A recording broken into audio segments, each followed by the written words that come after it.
Hello class, चलिए आगे start करते हैं हमारा government policy towards small scale industries. The government of India for the first time propose the new small scale enterprise policy titled policy measures for promoting and strengthening and supplementing small tiny and village enterprise. जो government of India है उन्होंने propose किया है कि small enterprise policy, जिसमें क्या होगा, आपकी जो पॉलिसी मेजर्स होंगे जिससे आप प्रमोट कर सकते हो, अपने बिजनेस को स्ट्रॉन्ग कर सकते हो और जितने भी लोगों को आप चीज़ें प्रोवाइड कर सकते हो। The main objective of the policy was to import more grown to the sector and also boost economy, employment and exports. जो आपकी पॉलिसी आई है गवर्नमेंट की, उसका मेन ऑब्जेक्टिव ये था कि हम लोग अपने जो सेक्टर्स को प्रमोट कर सकें और इकोनॉमी भी बूस्ट कर सकें और हम एम्प्लॉयमेंट भी जनरेट कर सकें। The features of the policy are, जो पॉलिसी उसकी क्या क्या मेन बातें थी। Increasing in investment limit in plan and machinery of tiny enterprise from 2 lakh to 5 lakh. जो हम इन्वेस्टमेंट कर सकते हैं किसी भी प्रोजेक्ट में, वो आपका 2 से 5 लाख के बीच में हमने कर दिया था, irrespective of location of the enterprise. ये मैटर नहीं करता लोकेशन क्या है, लेकिन जितनी अमाउंट इन्वेस्ट कर सकते हो वो डिसाइड करी गई थी। To set up the technology development cell in the small industry development organisation. जैसे कि हमने कोई भी स्मॉल इंडस्ट्री, हमने कोई ऑर्गेनाइज है, हमारी ऑर्गेनाइजेशन है, तो वहाँ पे हमें टेक्नोलॉजी डेवलपमेंट सेल भी कर दिया था ताकि हम कैसे उस चीज़ को बढ़ा सकें। To accord priority to small and tiny sector in allocation of raw materials. जैसे अगर कोई स्मॉल या छोटा सेक्टर है तो उसको भी ऐसा नहीं है कि उसको इग्नोर कर देंगे, लेकिन उसको भी हम प्रायोरिटी देंगे किस चीज़ में, आपको रॉ मटेरियल की सप्लाई में। ठीक है, नेक्स्ट है आपका setting up of export development centre in small industries development organisation. Small industries में एक्सपोर्ट डेवलपमेंट सेंटर भी हमने इस्टेब्लिश कर दिया है। Introduction of scheme of integrated infrastructural development of small scale industries. हमने इंट्रोड्यूस किया है स्कीम इंफ्रास्ट्रक्चरल डेवलपमेंट के लिए ताकि स्मॉल स्केल इंडस्ट्रीज़ डेवलप कर सकें। Introduction of factoring services to help solve the problems of delayed payments of small scale industries.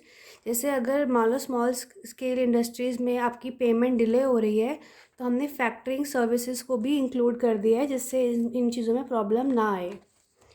Inclusion of industry related services and business enterprise irrespective of their location as small scale industry.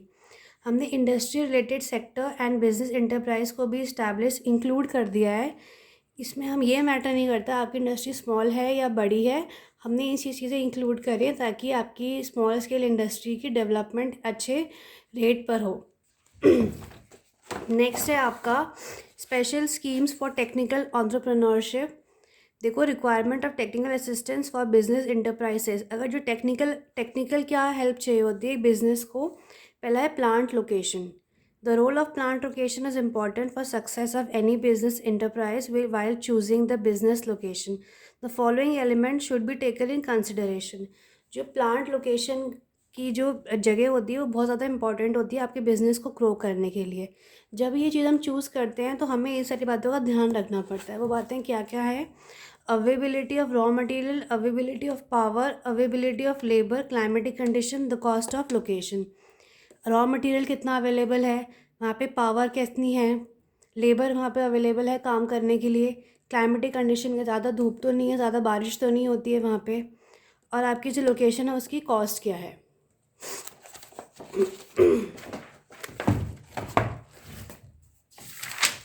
Next क्या है आपका plant layout. इसमें क्या है? It is the pattern in which the space would be arranged in order to utilise the machinery, equipments and man power optimally. ये एक pattern है जिसमें हमें चीज़ें को अरेंज करना होता है किस ऑर्डर में, मशीनरी में, इक्विपमेंट्स और मैन पावर में।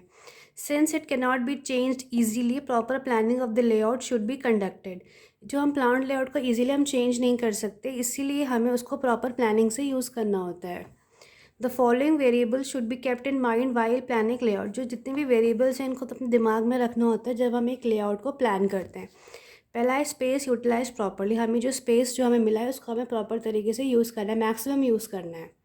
Smooth flow of operation takes place. Operation का स्मूथ फ्लो होना चाहिए। Provision of safety measures. Safety measure का प्रोविजन होना चाहिए। प्रोविजन फॉर इमरजेंसी एग्जिट, इससे अगर कोई प्रॉब्लम आ जाती है तो इमरजेंसी एग्जिट हमेशा रेडी होना चाहिए।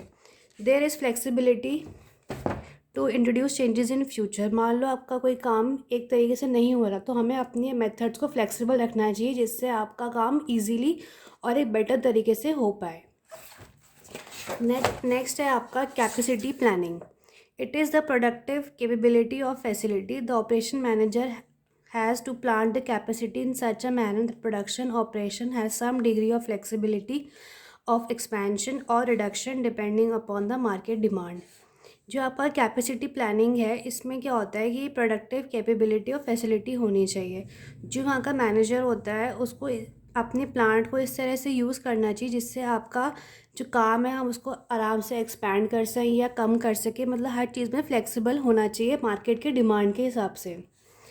Capacity planning should be done in following points, मतलब कैपेसिटी प्लानिंग को हमें इस तरह से करना चाहिए।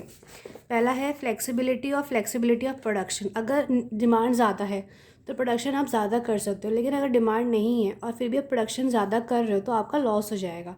तो हमें फ्लेक्सिबल रहना होता है अपने प्रोडक्शन में, जितना डिमांड है उतना ही सप्लाई हमें करना चाहिए। कॉस्ट ऑफ मेंटेनिंग कैपेसिटी, अगर आप जो चीज़ कर रहे हो उसमें अगर बहुत ज़्यादा महंगा पड़ रहा है यानी कि एक्सपेंसिव पड़ रहा है तो आपको कॉस्ट कट कर देनी चाहिए। तो आपको देखना चाहिए कि आपका बजट कितना है। ऑर्गेनाइजेशन विजन एंड ऑब्जेक्टिव, आप लोगों के पास विजन और एक ऑब्जेक्टिव होना चाहिए कि हमें एक पर्टिकुलर काम कैसे करना है। अगर आपके पास विजन या ऑब्जेक्टिव नहीं होगा तो आपका काम जल्दी फ्लरिश नहीं करेगा, जल्दी बढ़ेगा नहीं। असेसमेंट ऑफ एग्जिस्टिंग कैपेसिटी, आपकी जो एग्जिस्टिंग कैपेसिटी है उसको भी आपको मॉनिटर करना है। ऐसा नहीं कि आपने ज़्यादा प्रेशर से काम किया तो आपका चीज़ें कोलैप्स कर गई, हर चीज़ आपको बैलेंस आउट करनी चाहिए। नेक्स्ट है आपका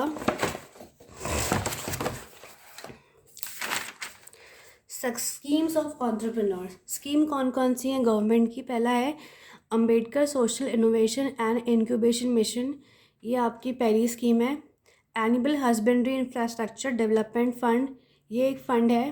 फिर है आपका डेली डेवलपमेंट स्कीम, ये आपका डेली डेवलपमेंट स्कीम है। फिर है लाइफ स्टॉक इंश्योरेंस स्कीम, ये आपकी लाइफ स्टॉक इंश्योरेंस स्कीम है। फिर है प्रधानमंत्री मुद्रा योजना, ये है। Stand up India scheme for formalisation of micro food processing enterprise, ये आपकी स्कीम्स हैं।